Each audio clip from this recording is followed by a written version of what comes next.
I want to share a story about Legos and the power of such a small toy being able to make a difference for a whole widow community in Kenya.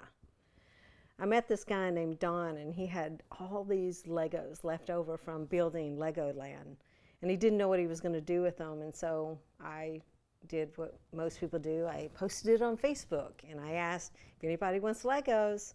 We have them.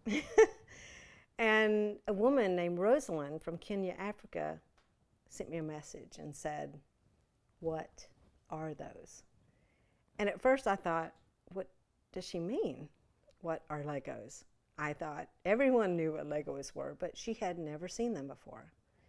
And so she was asking because she wanted to give them to some of the fatherless kids in her community. And I thought it was a great idea, so we sent some over.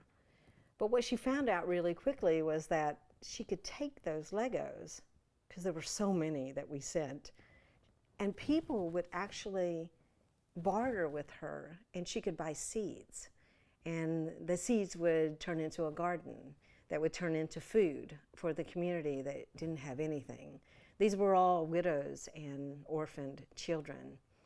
And so they started building this community.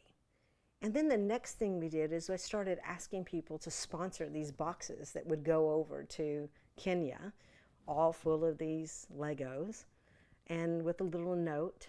And it was $30 to send them over. Well, we just kept sending the boxes and kept sending the boxes, and then they had enough money to be able to start building real homes for widows. Widows that were out in the bush, living amongst nature. It completely changed all of these women and all of these young orphaned kids' lives.